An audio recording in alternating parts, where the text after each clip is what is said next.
All right. Good evening, everybody. Happy June. It's my birthday month. I shall be 34 this June, this year around the sun. Couple cool updates in my world. I want to open a gym. Alice, I'll be back in San Antonio in probably 3 years. No big deal. Building a gym of 20,000 square foot is actually harder than it seems. I thought you could just wake up tomorrow and decide to build a gym. You cannot just do that. There's a lot of steps and money involved and stuff. And so if you would like to participate in any sort of fundraiser or investing opportunity, we are looking to raise or invest about $5 million for the entire project. So if you have some couch cushion change laying around and you want to donate it to the Joseph Gym Fund, let me know, and you will be a part owner of the new gym. We have no idea where it's going to be, except that it is going to be in San Antonio. We don't know where yet. We are looking at land and buildings all over the place, from I-10 to 151 to 281, all around 1604, all over the place. So we have no idea yet. But we got a couple realtors looking at it. We got attorneys involved, so it'll be really fun. But again, very long project. Again, years and years away.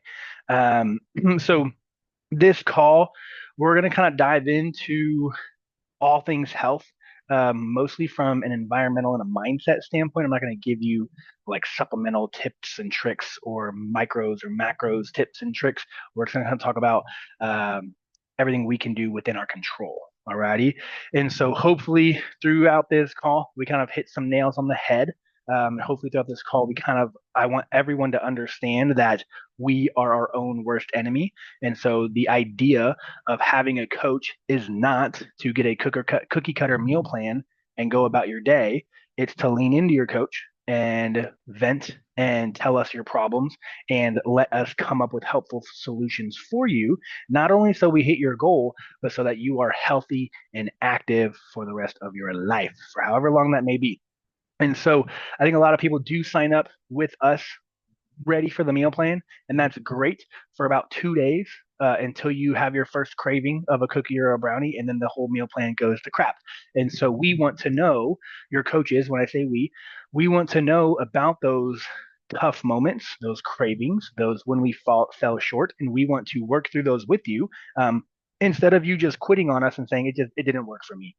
It did work for you, it will work for you, but you're not utilizing your coach. The most undervalued part of coaching is the coaching. Everyone's looking for the perfect meal plan and the perfect workout plan and the perfect supplement, and those things just don't exist. And so you lean into a coach, much like you would lean into a therapist, to figure out ways for you to get through your struggles when it comes to your health, fitness, and nutrition. It is not about the perfect meal plan. So if you are not on speaking terms with your coach, maybe once a week, twice a week at bare minimum, I would highly encourage you to try to put it on your radar to reach out to your coach once or twice a week. Alrighty. We do our best to reach out to you a couple different ways. So hopefully your coach is checking in on you at least once or twice. And then I send you guys emails weekly, sometimes 2 or 3 emails. You can always respond to those emails. We have the Facebook group as well. If you're not in the active client Facts or Fads Facebook group, it's all of our active clients, it's all of our coaches. And so you can also vent and connect there. The reason we have all of these is because we have to create a new environment for you. And so I'm trying to attack you, so to speak, on many different directions, because outside of Facts Over Fads, your environment is probably relatively unhealthy, meaning we have temptations everywhere. People are trying to pull us off track everywhere. Stress is at an all time high just with life as it is today. And so we mostly fall off track with our health due to those external factors. So lean in, read your emails, respond to your emails, talk to your coach, respond to your coach, don't ghost them, lean into the Facebook group, build a community around your health goals, because again, it's very hard for us to do that, especially if your spouse is not on board with you, or you're single. And so it's very tough. So lean into all the options and opportunities that we give you guys to be successful, and stop searching for the perfect meal plan, and stop searching for the perfect supplement, and stop searching for the perfect whatever, because the perfect dot, dot, dot does not exist. Alrighty. But the perfect relationship, the perfect support, the perfect accountability could exist if you utilize us in that way. And so we're going to talk a lot about that today. So number one, um, We're not losing weight, even when we think we're doing everything right. All right, we're doing everything right, but we're not losing weight. Or we think we're doing everything right. So there was a really cool study done that just kind of blindly was asking people for their thoughts on their activity and their nutrition, and then they had them track it. And what we learned, it was a massive study, thousands of participants. And what we learned is that people massively underreport calories and overreported exercise and fitness, meaning we are technically overeating, but we don't understand it. We don't think we are, and we think we're super duper active, and in reality, we're not active. All right, I'll give you a prime example. I have a client on a cut right now, and she was frustrated with her progress. And so I started to dive in to all of her things regarding activity. She's like, yep, I'm pretty active. I work out almost every single day. I like to play soccer, so on and so forth. We tracked her steps outside of her workout. So her workout didn't count. We tracked her activity outside of the workout. She was getting less than 2,000 steps a day, right? So we always think we're doing a good job. We always think we're logging our food appropriately. We always think we're super duper active. But the body is very smart and the body will trick us. And so again, you think you're super duper active because we worked out, but what we didn't realize was that we actually sat for the entire rest of the day. So yes, we did work out for an hour and that was great, or 30 minutes and that was great, but we did nothing the other 23 hours of that day, which can hurt our progress. Alrighty. And then again, we log our nutrition because of or what we remember, but we eyeballed our rice. If you guys have seen, I posted that video about my rice, and I was like, "Is this a cup of rice?" But it was actually like a heaping cup of rice. And when I weighed it, it was closer to 2 cups of rice, just because I was very quickly dumping rice into my Tupperware container as I was meal prepping, and I was 200 calories over pretty much every time I ate rice. So day by day, week by week, I'm now thousands of calories over my goal just because I got a little sloppy with it, right? And because I wasn't trying to pay attention. So we do that with measuring things in cups. So just be careful when you have a cup of rice, a cup of pasta, whatever the case may be. Just be careful and cautious there. Be careful and cautious with our sauces and our butters and our oils. If you're cooking with those things, be very cautious and mindful. Track it, weigh it. If you don't know, your scale can go into the negatives. Your food scale can go into the negatives. So what that means is I just got off my bulking journey. Today is day one of my cut, so I will be soon skinny like Alice. And Alice, I'm going to pick on you because you're first on my screen. And so today's day one of my diet. Prior to this, I was eating 5,000 calories a day. And the only way that I could do that is to dump butter onto things. But even when I was eating 5,000 calories, I had to track everything I was doing because I would fall short and had to get to 5,000 so that I could get to my goal weight, which is 250 pounds. I wanted to gain weight and it was very, very hard. And what I realized was I can put my tub of butter on the scale and turn it on and it's at 0, and when I scoop out the butter, the scale will now go into the negatives. So I can see negative zero point 0.5 ounces or negative 50 grams or whatever the case may be. So if you're not friendly with your scale yet, get friendly with it. Makes your life way easier. It makes tracking impeccable. You can measure everything in ounces or grams or kilograms. It's super easy. It's fun. It's easy to track in our app as well because you can plug in 100 grams of strawberries, 25 grams of butter, 10 grams of oil, whatever the case may be. So everything is very trackable that way, or ounces or kilograms, totally okay as well. But if you don't know that your food scale can go into the negatives, use that little trick. And so again, when you're kind of dumping, if you mass cook something and you don't want to measure it this way in the positives, you can measure it in the negatives and just put the whole thing on the food scale and then just scoop out whatever you want and watch the scale go into the negatives. And so if you need, a prime example could be grapes. Put the whole bag of grapes on the food scale. Let's say you need 100 grams of grapes. Just pick out grapes until the food scale says negative 100 instead of putting them onto a plate and then counting that plate. So it might be easier for you to just pick and eat. I was a big snacker when I was eating 5,000 calories. So that's what I would do. I would put Chex Mix on the scale and I was eating Chex Mix out of the bag and I would watch the scale go into the negatives until I got to my Chex Mix goal, right? So it made my life very easy. The food scale should be, yeah, game changer for peanut butter as well. Scoop out the peanut butter, and then you get to lick the spoon. That's the cool thing about peanut butter. If you scoop out peanut butter, put it on something and measure the thing that you're putting it on, and you get to your 2 tablespoons, which I forget what the ounces or the grams. I think it's 52 or 56 grams for 2 tablespoons of peanut butter. And you get that on your plate, and then you lick the spoon. You just licked probably 50 extra calories of peanut butter. If you do that every single day, you are now hundreds of calories over your goal at the end of the week. So if you do peanut butter in reverse, you now get to lick the spoon, and it's technically counted for when the scale goes negative 56 grams. So use that little trick again. And those are the little things we call them, or the health society calls them bites, bites, licks, and tastes. Bites, licks, and tastes. I had a bite of my husband's or my wife's foods. I had a bite of my kiddos' foods. I licked this. I tasted that. And we don't count those things. But if you did that once or twice every day for 7 days a week, you could be hundreds of calories off, right? So by the end of the month, we could be thousands of calories off. So in reality, if you only lost 2 or 3 pounds a month, you could have lost your 5 pounds a month, which is our goal for you, 5 to 6 to 7 pounds a month. You could have done it if you were to track or not do your bites, licks, and tastes. So just be careful, be cautious. It adds up very, very fast. Okay. Um, and now, if you have a relationship with your fitness watch, please, please, please do not track the calories on that thing.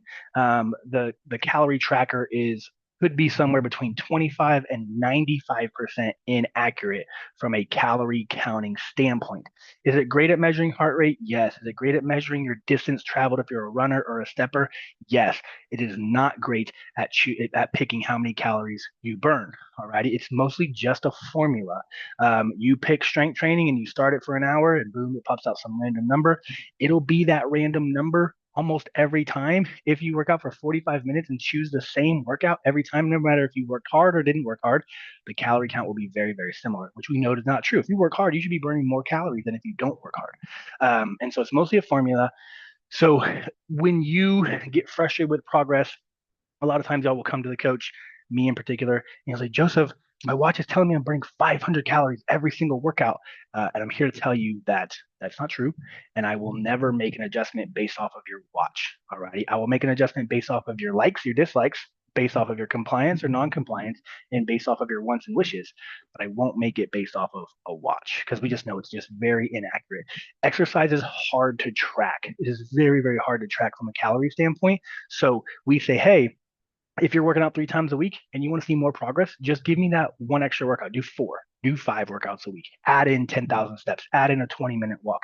We just add those steps in and we watch your progress, and then we can continuously scale up or scale down our exercise dosage from then on. Alrighty. So, but please try not to guesstimate your progress because you're also going to set yourself up for failure and say, my watch said I burned this many calories. I should be losing 2 pounds a week. The scale only went down by zero point 0.3 pounds. I'm frustrated. I quit. I give up. Please don't do that. All right. So let your watch track your heart rate. Let your watch track your step count or your distance or your mileage. But just don't pay attention to it when it starts to track your calories for me. All right. The only thing we can truly control is the food we put in our mouth from a calorie standpoint. That's the only thing we know to be true. So when you're not seeing progress, if you are being 100% compliant, we can scale up or scale down your nutrition as long as your compliance stays the same, and hopefully we yield a different result. So hopefully better results. So again, going back to my own journey, I was 240 pounds. I was eating 4,200 calories a day, and I was stuck. And I could not gain another pound. I was stuck at 242. I had to make the decision to go up to 4,500 calories. And then I had to go up to 4,800 calories. And then I finished the last 2 weeks of getting to 250 pounds at 5,200 calories. It was obnoxious, right? And so, but we have to make these changes because your body gets really good at what you're doing.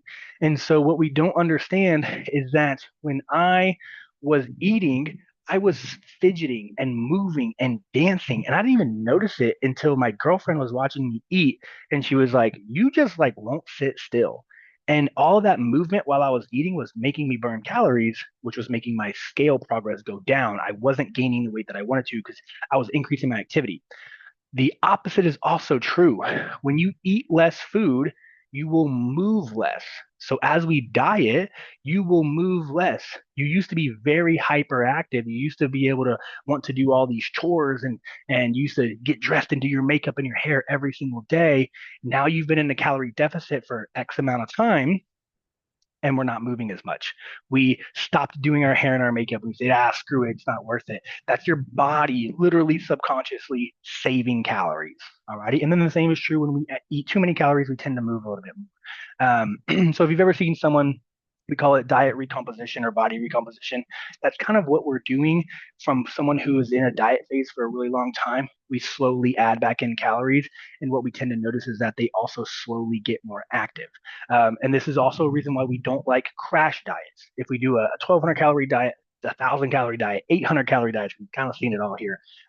You're not going to be moving that much because you're not fueling yourself appropriately. So if we're not moving a lot, again, going back to the example of our frustrated client who was barely getting 2,000 steps a day at the end of the day, that's a dieting problem.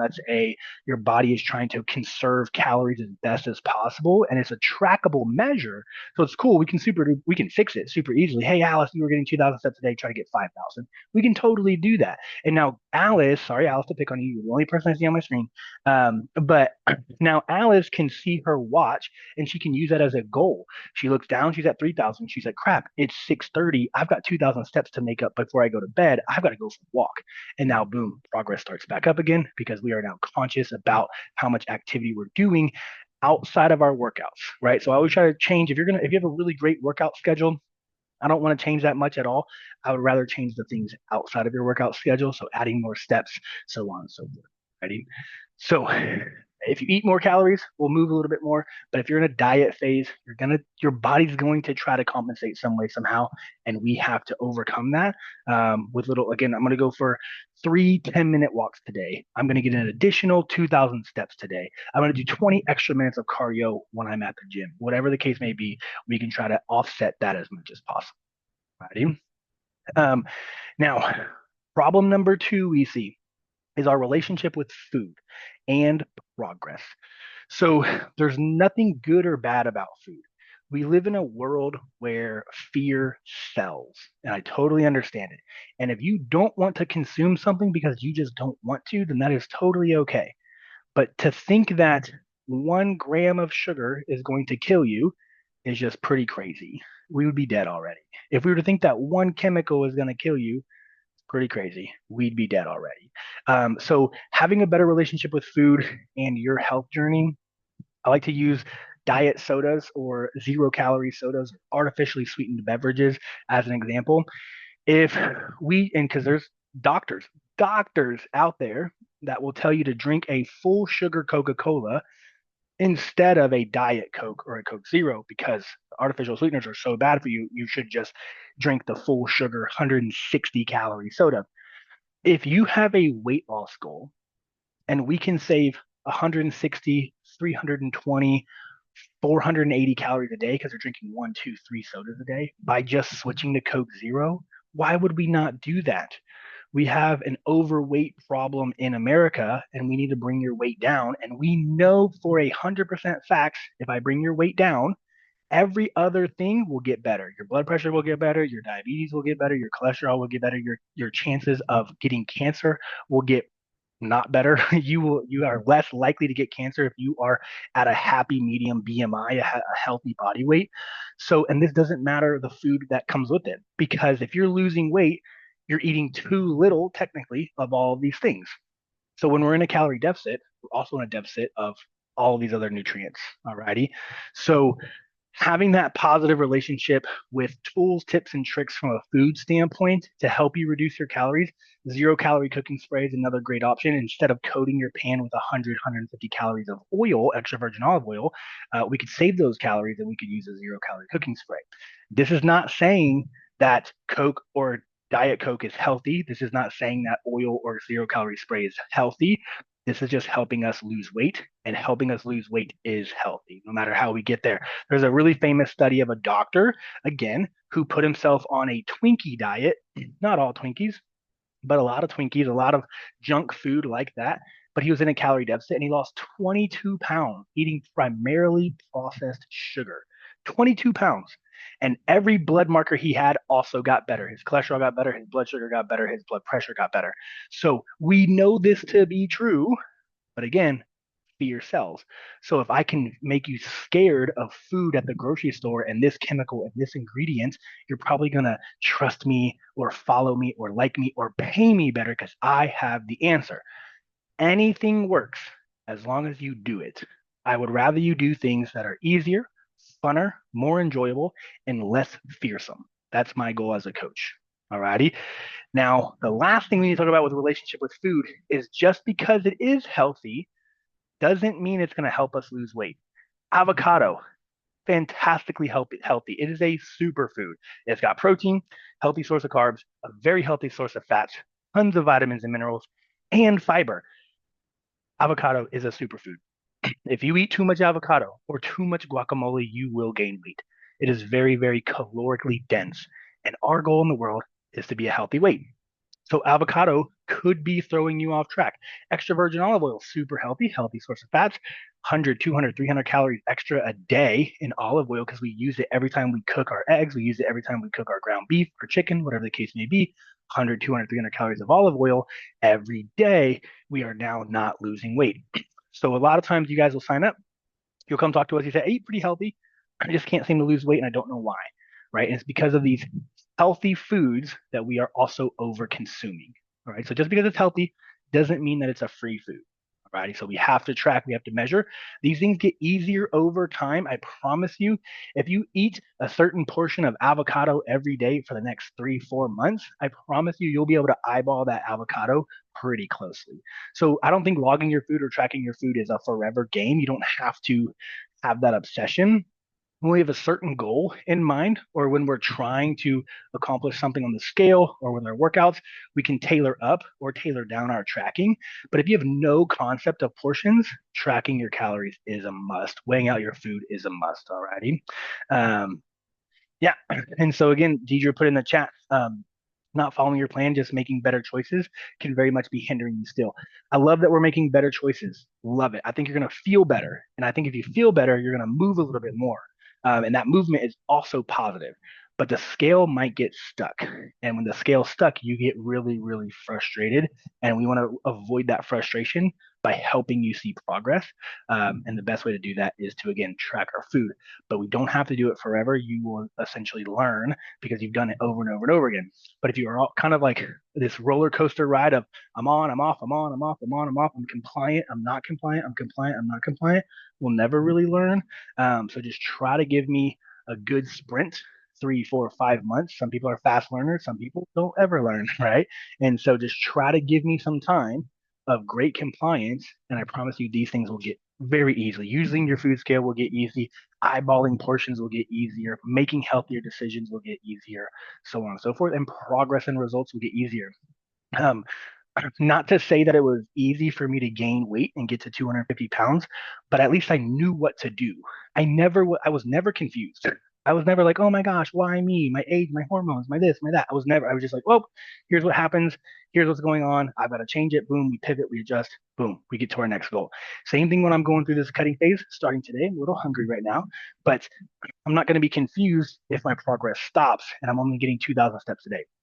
If you guys don't believe me, I'm one of the most sedentary people you will ever meet in your entire life because I sit on Zoom calls with y'all all day long. So if you think you're less active than me, I'm here to prove you wrong. It is 6:30 p.m. on a Monday night and I have 540 steps. 540 steps. That's how inactive I am. So after this call, I'm going for a walk, right?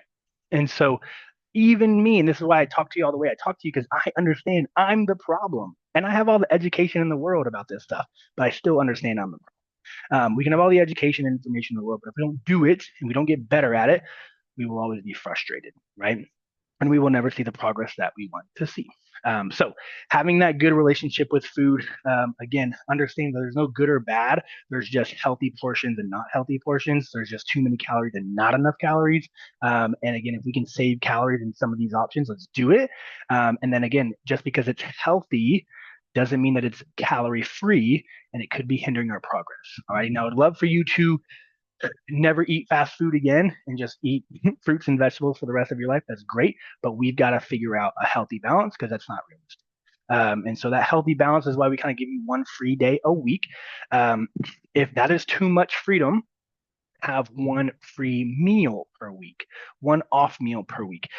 If that is too much freedom, give me some sprints. Give me a 14-day, 21-day sprint of perfection, and then have a free meal. And plan it. Make it a big deal. Celebrate, whatever the case may be. Like, hey, June 21st is my birthday. You're going to say, Joseph, I'm going to be perfect to my meal plan until your birthday. It's Saturday.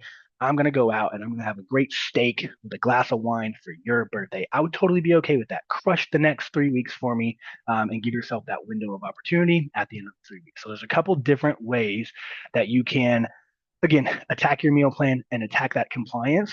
Sometimes we don't do good with blurred lines. We don't do good with blurred boundaries. And sometimes that free day can get us in trouble. So just make sure we understand ourselves. And if you struggle, excuse me, with your free day, talk to your coach. If you struggle with the weekends, talk to your coach. Let's come up with some ideas for you to be successful on the weekends. All righty. I'll pause. Screw. David says his birthday is June 20th. Let's party all weekend long. Any questions about those two things? We kind of talk a lot about, again, I'm doing everything right. Why aren't I seeing progress? I kind of put the blame on us as clients. And then again, our relationship with food, good, bad, and different. Any questions, comments, concerns? Allow me to catch my breath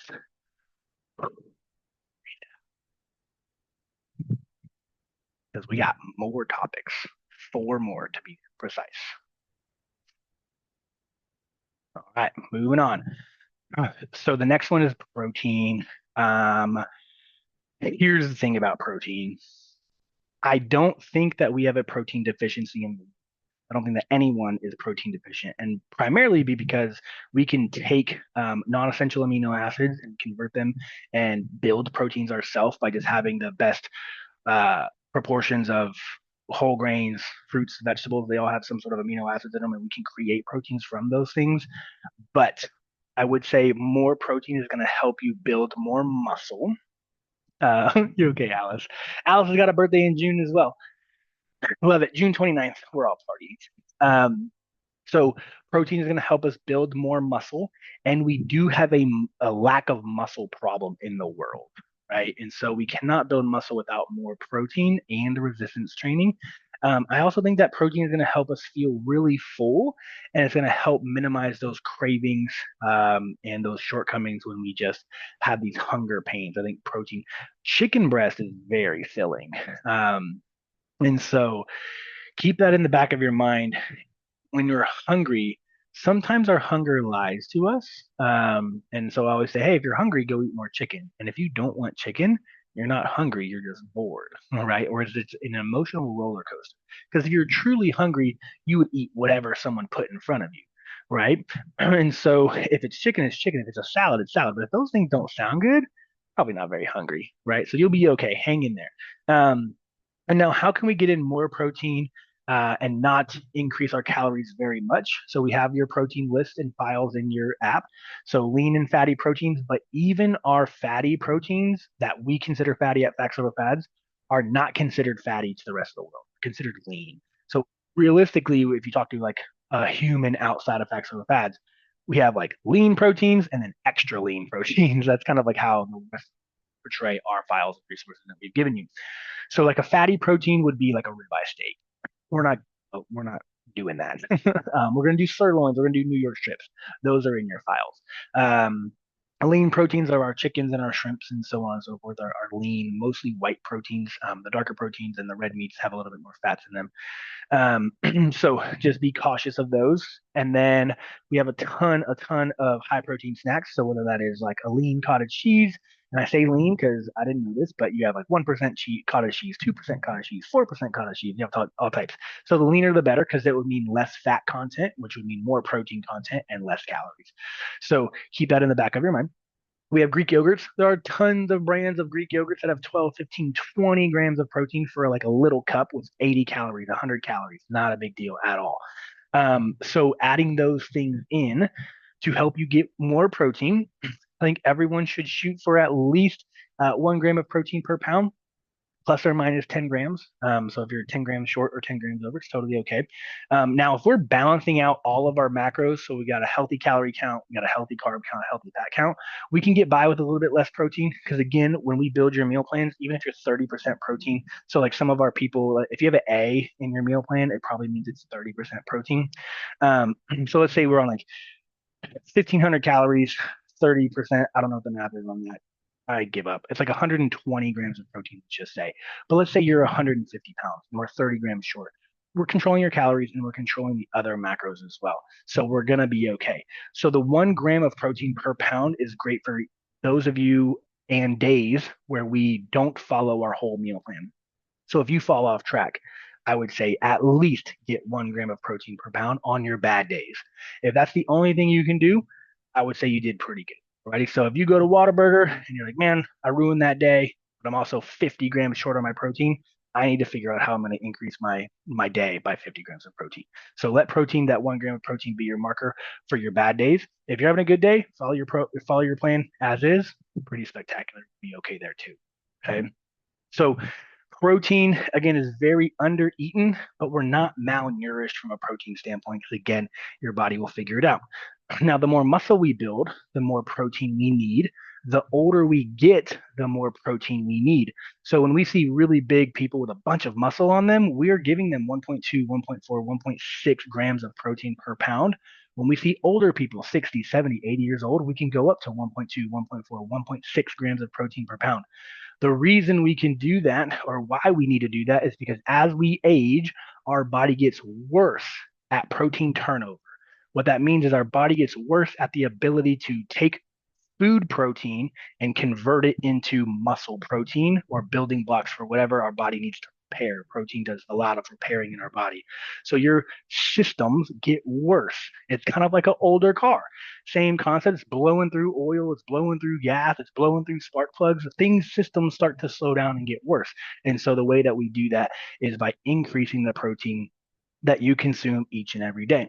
And then again, as you build muscle throughout your journey, we can also increase protein as well. And so keep in the back of your mind, and more protein is better. It doesn't have to be chicken breast. It could be whatever supplements you want, Greek yogurt. I like Mootopia. If you're in San Antonio, Austin area, you got HEB. South Texas, I guess, all of South Texas. HEB Mootopia is fantastic. They've got Mootopia, chocolate milk Mootopia ice cream. I just learned they got Mootopia cottage cheese now. Lots of cool stuff. And if you have not dove into Quest, the supplement of Quest, they have Quest protein chips. Those are pretty lean. They have Quest protein pizzas with like 25 to 30 grams of protein in the pizza crust. So Quest is a great brand, all sold at HEB or Walmart. And so again, if you're just like, man, I really want pizza, but I know I need to hit my protein goal, it's going to be a bad day, I would choose a higher protein option of pizza, and Quest now has one. I didn't know it until I saw it in the grocery store just the other day. So, protein, protein, protein, not because if someone asks you, hey, why are you eating so much protein? And you say, oh, because I'm deficient. That's not true. You're not deficient in protein, but it will help support your weight loss goals. It will help support your building muscle and recovery goals. And it will help support you feeling fuller longer and not hating life because you're in this diet phase. All righty. Any questions about proteins? Bow, bow, bow. If you are getting enough protein, you do not need an amino acid supplement. So sometimes people will try to sell you, or you'll see an advertisement or commercial about BCAAs, branch chain amino acids, or EAAs, essential amino acids, and you just don't need them if you're consuming enough protein. If you are falling short on your protein goal, having that fruity drink could help us have, again, a better amino acid profile and help the body specifically by giving us more amino acids. But if you're hitting your protein goal, following your meal plan, you don't really need it. I don't think we're going to talk about it today, but hydration, I know David said, or thirsty, you may be dehydrated, which is misunderstood as hunger. If you have a problem with drinking plain water, I'm all about you adding whatever you need to your water to drink more fluids in general. So BCAAs are very flavorful, EAAs are very flavorful, electrolytes are very flavorful. I love it when someone tries a new electrolyte LMNT, liquid IV, whatever the case may be. And they say, oh my gosh, Joseph, I just feel so much better because I added these electrolytes every day. And I was like, I don't think the electrolytes did it. I think you're just now hydrated finally because you drank an extra 24, 36 ounces of water that you were not drinking before the electrolytes. And the hydration is what's making you feel better, not the electrolytes. And so we do this with BCAAs or EAAs as well because they're flavorful. They're more flavors. They're 0 calories. They taste good. They make you want to drink more. Yada yada yada. So if you struggle with water intake or food intake, definitely adding some of those things that have a flavor to them to your water to make things a little bit easier for you to consume. Alrighty. Normally, what I do is I have my gallon jug. It's downstairs. I have my gallon jug. I know I need to drink that. And then when I mix electrolytes or flavor additives, I put them in like a little water bottle of like the 16.9 ounces of water. I'll dump it in there and that'll just be extra. I'll still finish all of my gallon, but now I also added in that extra bottle. Right? So keep those two things separate. Keep your hydration, your water, and then put your flavored water somewhere else. And then you can do both. I'm keeping like hiccuping because I just ate. All right, so that's my spiel on protein and hydration. We did a little pivot there. All right. So now we got to talk about what to do when we don't see progress. What to do? What's our mindset? What's our options? What's our all of these things? We touched on them a little bit in the first bullet point, but I need everyone to understand one thing. And if you don't believe me, you can do this on your own. Your body will fluctuate 3 to 5 pounds per day. If you're a heavier set male like myself, 230, 250 pounds, you can fluctuate 8 pounds a day. The weight that I was falling asleep at, 252, I would wake up 245. I would lose 7 pounds just by sleeping. Right? This happens to all of us. If you don't believe me, set an alarm on your phone. And when you're awake, weigh in every 2 hours. So you wake up at 8 a.m., weigh in at 8 a.m., then weigh in at 10 a.m., then weigh in at noon, then weigh in at 2, then weigh in at 4, then weigh in at 6. And you will see the biggest roller coaster ride of progress you've ever seen in your entire life. You will see a 3 to 5 to 8 pound fluctuation all day long. Has a lot to do with how much water we've drinking. What did we just eat? Have we gone to the bathroom? Was it number one? Was it number two? Have we not eaten? Are we fasted? All of these things play a role with our fluctuation on the scale. So with that in mind, when you weigh in on a Monday at, let's say you crush the Monday, like I'm gonna wake up at 4 a.m. and I'm gonna weigh in and everything's great. You go do that. And then you're super tired. You don't wake up at 4 a.m. on Tuesday. You sleep until 8 and you'll see the scale do a massive drop because you have 4 extra hours of no food. You woke up at 4 a.m. and weighed in here. You woke up at 8 a.m. and weighed in here. 4 extra hours of fasting. Of course, the scale is going to look better because you haven't eaten anything in an extra 4 hours. So you're burning those calories. But then let's say Wednesday you wake up again at 4 a.m. and you weigh in again at 4 a.m. and you gained weight. It's not that you gained weight. It's just that we took away those 4 hours. And so again, the scale will fluctuate based off of timing of food, timing of hydration, timing of sleep. All of these things will fluctuate the scale.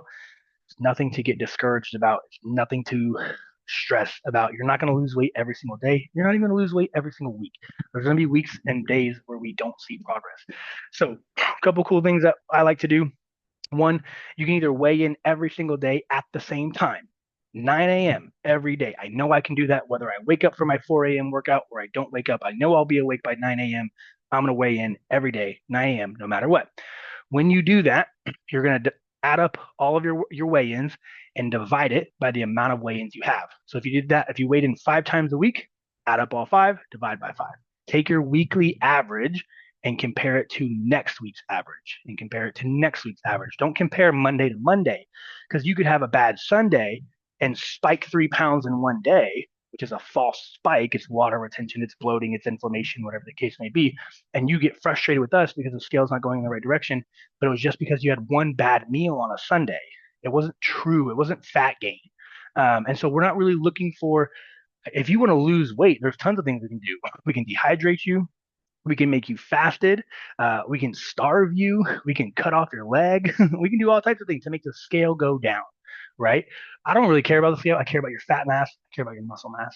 So, but we can track the scale. And if the scale is going down and we're eating our protein and we're strength training, I know that muscle mass and fat mass are doing what we want it to do, inclusive of the scale. But again, every week, every day, expecting the scale to go in the right direction, setting yourself up for failure. So please don't do that. Alrighty. Now, if we follow our plan really well, Monday through Thursday, maybe Friday afternoon, I think most of us can do pretty good during that period of time because we're working. We have a very consistent routine. Friday night, Saturday, Sunday, very easy for us to eat those calories back. So let's say we've got you set up for 1 pound of weight loss per week. Monday through Friday, you should be in a 2,500 calorie deficit, 500 calories a day times five. Now, if you go and you overeat 2,500 calories Saturday, Sunday, we've now made no progress. Right? So this is where it gets frustrating because 2,500 calories, again, if we split that up, it's 1,250 on a Saturday, 1,250 extra on a Sunday. Very easy to do when we realize one alcoholic drink is 100 to 200 calories, one donut is 250 calories, a bowl of cereal could be 900 calories. Eating out at Chick-fil-A, even though it's healthy, and number one is 1,200 calories. It's very easy to go over our calories in 1 to 2 days and not see any progress at all. So make sure you're winning the weekend. And if you can't win the weekend, at least win protein for me, pretty please. See? So don't get frustrated with the scale. If you don't believe me, weigh in every 2 hours and you will see how fluctuant the scale is. And hopefully it alleviates some of your OCD-ness of the scale or alleviates some of your value. A lot of people see a number on the scale and they devalue themselves because they feel like a failure. I promise you that thing is going to change every hour on the hour. And there's nothing you can really do about it. So just control what you can control. Control our calories in, control our steps, control our workouts, drink more water, all these healthy habits we're talking about. And don't let the scale dictate whether you give up or keep going. Inky Johnson is a great motivator of mine. So if you don't know who Inky Johnson is, he's now a Christian motivational speaker. But he's a college football player. He was supposed to go to the NFL. He made a tackle in one of his last games at college, and he severed his brachial plexus, which paralyzed his right arm, and is still paralyzed to this day. And now he's a motivational speaker. And one of his famous quotes is, "Can you be committed to the process of what you're doing without being emotionally attached to the results of why you're doing it?" So, can you be committed to the process of being healthy without being emotionally attached to the scale? Meaning you're only going to be healthy if the scale tells you what you want it to say. The moment the scale doesn't tell you what it wants to say, you give up on being healthy, right? So he kind of goes a little bit further explaining it's like a child. Often adults, we don't think of ourselves as children, but we're only motivated by a reward. And the reward is a scale. So if the scale does what it wants or what I want it to do, I'll keep doing what I'm doing. The moment the scale doesn't do what I want it to do, I give up. And I'm not going to do it again until I get the scale going in the right direction. And this is why we see so many people jumping from MLM company to MLM company to MLM companies, because every new MLM company is promising you a certain period of results on the scale that's triggering your emotions. So an MLM company comes around and says, you can lose 5 pounds in 5 days, and you got frustrated because you couldn't lose 5 pounds with X or pads, the first thing you do is jump on them and you say, let me take your supplements, let me take your things, let me take your 5 pounds in 5 days. And then when that doesn't work, you jump to the next thing, which could be a Thrive weight loss patch on your shoulder. So now you wear a Thrive weight loss patch on your shoulder and they promise you X amount of weight loss. And then when that doesn't work, you take that off and you jump to the next thing, right? So don't be emotionally attached to the results. Try your best to be committed to the process of being healthy. You need to be healthy regardless of what the scale says. You need to make healthier decisions. We need to work out. We need to build muscle regardless of what the scale says. Don't let the scale crank up or crank down your commitment to your own health. Ready? What time is it? 10 minutes, 13 minutes. All right. So, two more topics. How do we balance life with fat loss? So, a lot of this comes to what is the family doing and then if and when we're eating out. So when the family comes together and says, hey, we want to do this and that for dinner, if you literally have no control over that and you're just going to let the family do whatever it's going to do, we practice portion control. So if it's something like lasagna, it's almost impossible to track lasagna. How much protein, how much carbs, how much fats? We don't know. But what I do know is you don't need 3 pieces, right? We probably need one, maybe two if you're a male. One piece of lasagna, call it quits. If you're still hungry, go get more protein. Alrighty. Pasta, pizza. We don't need 5 slices. We maybe need one, maybe two. All right, they're super high calorie. And so if you're hungry, hunger has zero to do with calories. Zero. Hunger is always due to volume of food, right? Don't believe me? Go eat 10 cups of broccoli and look how full you are. 10 cups of broccoli is 300 calories. One donut is close to 300 calories. Where are you going to be more full, with the 300 calories of broccoli or a 300 calories of donuts? Probably the broccoli, because it's a volumeness. It's a lot of volume of food, which is what David said in the comments, where he said, or you might be thirsty. Dehydration is misunderstood as hunger. We can take up space, volume in your stomach by staying hydrated all day long. So again, if you want to fight hunger, eat more volume. All righty. So control your portions. It's not going to be pretty. If you go out to eat and you get a burger, only eat half of the burger. Don't eat the fries if you're still, because that half of the burger is still probably 500 calories, because a full burger is like 1,000. And so eat half of it, drink your water, diet Sprite, diet Coke, whatever the case may be, and then go home and have a protein shake, or go home and have Greek yogurt, or go home and have cottage cheese, right? And so practice portion control when we can't control what the options are, right? So we also created y'all a fast food guide in your files. So if you do end up at Whataburger, Bill Miller's, McDonald's, Wendy's, whatever the case, you have a file in your account. Download it, view it, it's a PDF, and it'll give you high protein options at like 10 to 12 fast food restaurants. Righty? So be sure to check that out as well. Okay. Now, when you can control it, get the kiddos, get the spouse involved with the seasoning, sauces, and marinades file. So look at your file, say, hey, I've got to eat chicken and rice for dinner. But it doesn't have to be boring chicken and rice. You can do stir fried chicken and rice. You can do teriyaki chicken and rice. You can barbecue chicken and rice. You can do buffalo chicken and rice. You could air fry it, grill it, steam it, bake it, crock pot it. You could do so many different things with the chicken and rice to make it not boring, and the whole family gets to choose what sauce or marinade they want. So again, use those files for the family. I'm like a robot, so I don't care. You can have to eat me whatever, and I'll probably eat it. And so I don't have any real emotions with food or the taste of food, but our families do, and you might as well. So we created the seasoning, sauces, and marinades file, and dressings and syrups for you. You have all of that stuff on your account that you might not be taking full advantage of. So when the spouse is sick of your meal plan because you have a goal, they don't, bring up the files and say, what kind of seasoning do you want on our turkey, chicken, fish, steak, whatever the case may be? And all of those things are in your files. Alrighty. So it's easy to do once we do it over and over and over again. The first time you eat a half of a cheeseburger and you leave the other half, or someone else eats the other half, or you throw it away, it is going to feel very, very awkward. Once you do it 5 or 10 times, it's now your new normal, right? Once we say no to pizza altogether and we are eating our chicken, rice, and broccoli while the rest of the family eats pizza, it's going to be very awkward. But once you do it 5 or 10 times, it's now your new normal. All righty. I'll never forget, the girlfriend had a fat loss goal. I had a weight gain goal. And I came home with Chick fil A because I needed like 2,500 calories, which is my Chick fil A meal. And she sat next to me eating chicken and green beans, no carbs. And she sat next to me and ate it. I didn't bully her. I didn't say, oh, your meal plan sucks. Why don't you just have some Chick fil A with me, so on and so forth. She just ate it. So was it awkward in the beginning? Absolutely. But then it became our new normal. I just watched her do this fat loss phase for the last 8 to 10 weeks while I did a weight gain phase. And we just supported one another. I didn't throw her off track. I didn't ask it, hey, I'm getting Chick fil A for dinner. She's like, cool, I've got chicken and green beans. And that was that. We didn't bully one another. We didn't make anybody else feel bad. But it was awkward, right? Like I'm eating all this Chick fil A.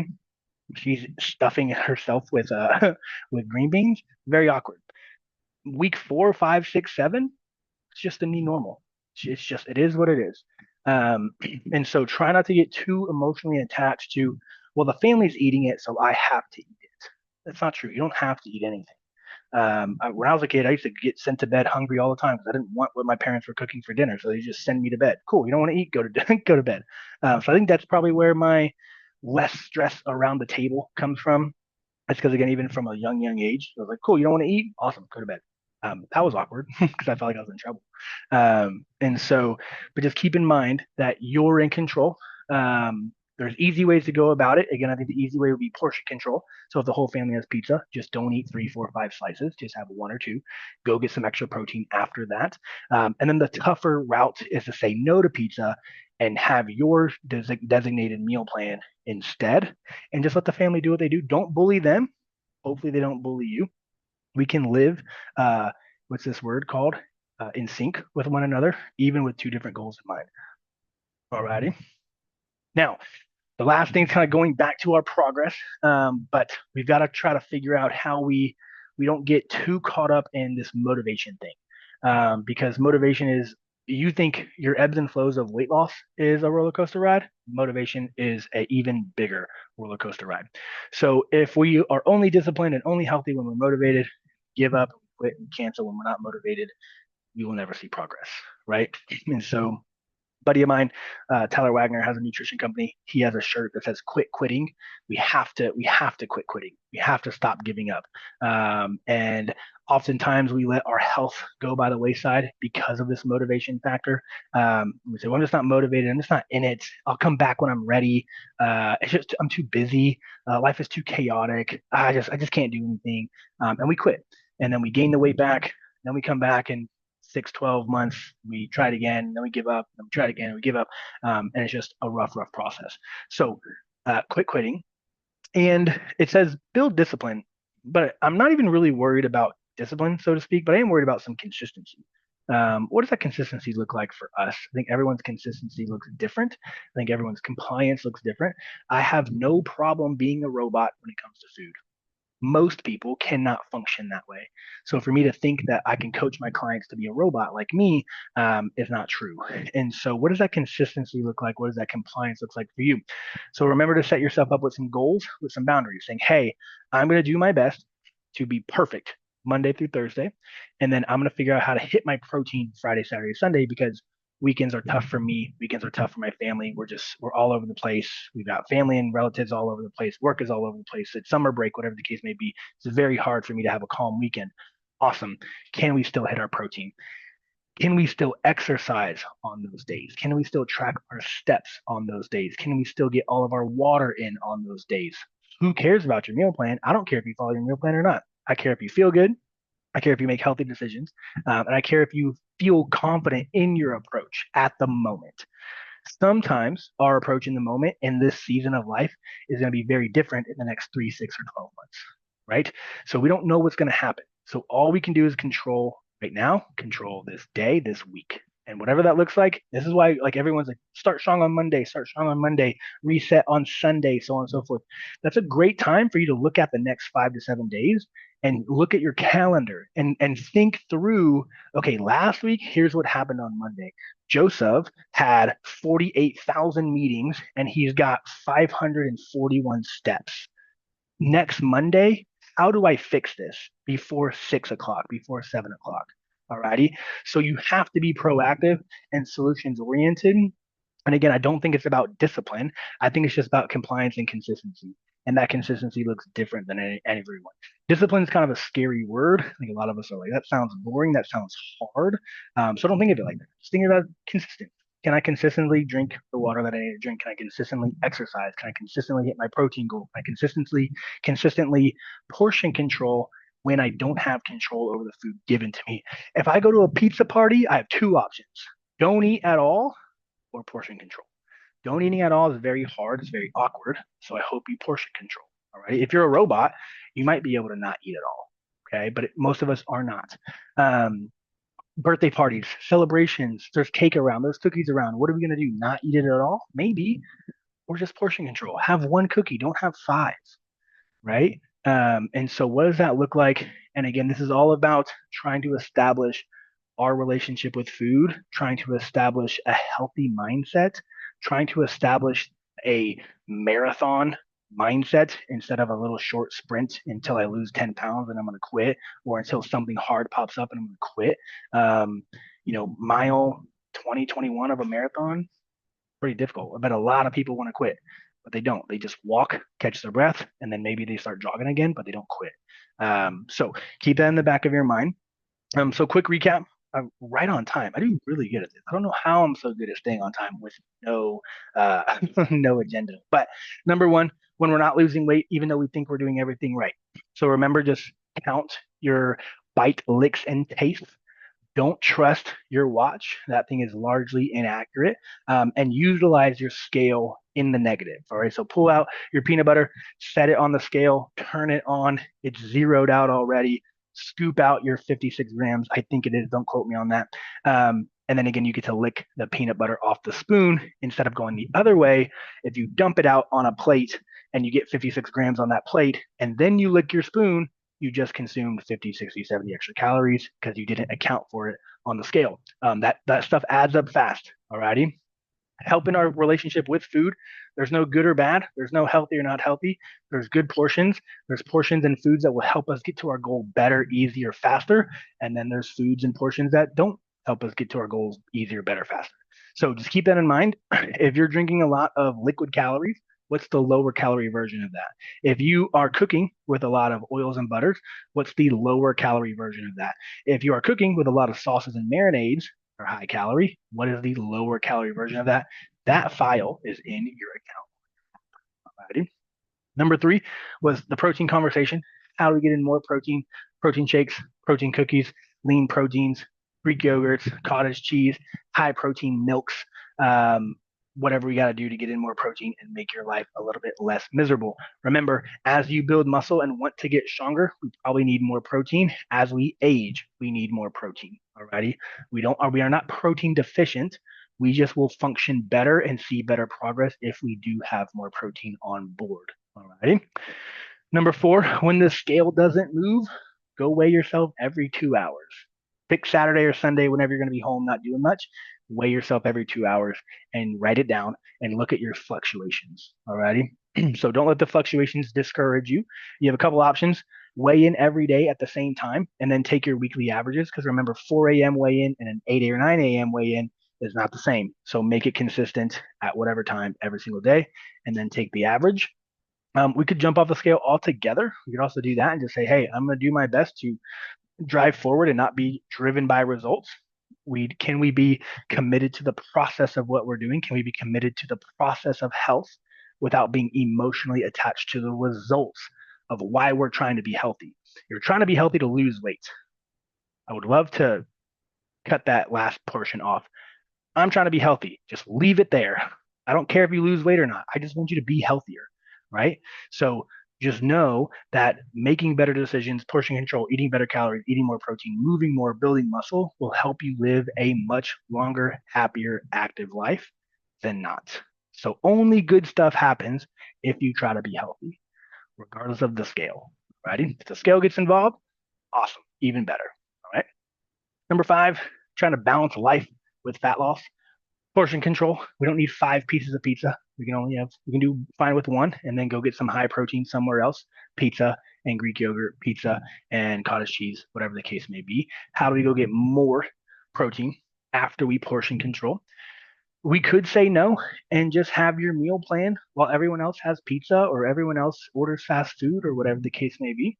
Um, and so I think different situations and around different people in different environments are going to call for a different version of that answer. So you have all those tools in your tool belt. You don't have to do one every single time. You can incorporate different ones, okay, based off of where you're at. So, and then again, going back to like the desserts, because I know it's summertime, so we're going to probably have a lot of parties to go to, especially if we have kiddos, and there's going to be cake, and there's going to be cookies, and so on and so forth. And so you don't have to say no. You could, but we also don't have to overconsume those things. Um, and if you are a sweets person, maybe we say, hey, it's pizza and cake. I'll say yes to one, but not yes to both. So I'm going to say yes to pizza, but no cake.